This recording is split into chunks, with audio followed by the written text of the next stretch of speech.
The Bible. It's 66 books of history, stories, letters, and poetry that fit together to form God's one big story. The epic adventure of how He created us and loves us so much that He made a way to rescue us. As we travel through the Bible, from Genesis to Revelation, we discover people who met God and found their lives changed forever. Now, for an amazing story, inspired by the book of 2 Kings, chapter 5. Naaman was the commander of the army of Aram, one of Israel's greatest enemies. Forward march! Though Naaman was a wealthy man, he had one problem that no doctor could solve. He had a terrible skin disease. Oh, make it go away. Then Naaman heard news of a prophet in Israel, Elisha, who might be able to help. But instead of going straight to Elisha, Naaman took rich gifts to the king of Israel, along with a letter from the king of his own land explaining how important he was. The king of Israel frowned as he read the letter from his enemy, the king of Aram. I am sending my servant Naaman to you with this letter. I want you to heal him of his skin disease. What? No! I'm not God. Your king is trying to pick a fight with me. But I just not want... Not this thing. La, la, la, la, la. The king of Israel made such a fuss that Elisha heard the news and sent a messenger. It was probably his trusted servant, Gehazi. I'm a good guy. Trust me. Gehazi took Elisha's message to the king. Elisha says tell the man to come to me. Gehazi raced back home to help Elisha prepare for the important visitor. And sure enough, the king of Israel sent Naaman straight to their doorstep.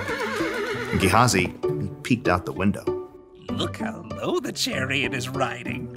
What's in the back? Embroidered robes and bags of something? Gehazi. Hurry up. You gotta look good for this guy. I'll get you your best robe. Nope. You're not wearing the robe? I'm not going out. Not going out? No, you are. But my robe? What's wrong with your robe? It's old. It's not even a decent name brand like Melchizedek or Queen Jezebel. Elisha sent his servant out the door with a message for Naaman. Are you the prophet? No. But let me just say that is one excellent chariot. I see you got the golden hubcap. Where's Elisha?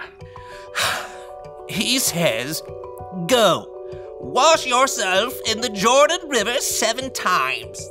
Then your skin will be healed. You will be pure and clean again. I thought Elisha would come out himself. I know, right? Look, can't he just say some words and wave his hand and, make me better? That's what I was thinking too. And the Jordan River? I mean, it's full of muck and tadpoles and... forget it. Naaman tore off, angry, but his servants convinced him to follow Elisha's instructions. Naaman dipped 7 times in the murky Jordan River, and when he rose from the water on his 7th time... What? His skin was perfectly clean. He was healed. Unbelievable. Naaman raced back to Elisha's home. This time, the prophet came outside along with Gehazi. Naaman marveled at his unmarked arms and hands. Now I know that there is no God anywhere except in Israel. Please take a gift from me. Gehazi inched closer to the chariot. He could see the richly colored robes hanging over the bags of gold and silver. Is that a genuine Melchizedek robe? Uh-huh, the real deal. Just have your servants unload around back and I'll... Nope. I serve the Lord. You can be sure that He lives. And you can be just as sure that I won't accept a gift from you. What? Please, I'm begging you. He's begging you, Elisha. But Elisha still refused to take a single coin from Naaman and send him away in peace. Elisha went back inside, leaving Gehazi speechless on the doorstep. What? No, seriously? Gehazi could still see the dust kicked up by the horse's hooves.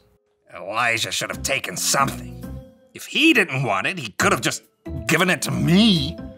With that, Gehazi took off running down the road. His arms pumped and his sandals flapped as he crested the hill and came up alongside the chariot. Naaman pulled it to a halt. Is everything all right? It's fine, fine. My master sent me to say that 2 young prophets have come to visit. Yeah, that's it. Please give them 75 pounds of silver and 2 sets of clothes. Oh, of course.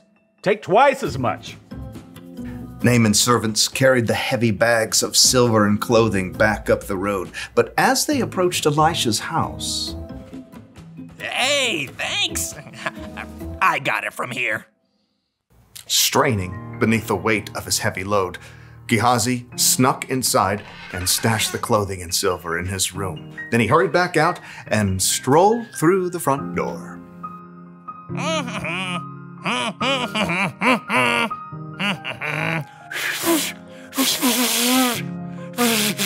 Can't whistle. Elisha studied him with sharp eyes. Where have you been? Oh, me? I didn't go anywhere. Didn't my spirit go with you? I know Naaman greeted you. I know you took money and clothes. I was just being nice to the horses, making their load lighter. You and your family after you will have Naaman's skin disease. But then I can't wear my new robes. Sure enough, Gehazi's skin was soon covered with sores, just like Naaman's was. Gehazi's lie had won him some new clothes, but it had cost him Elisha's trust and a full and healthy life.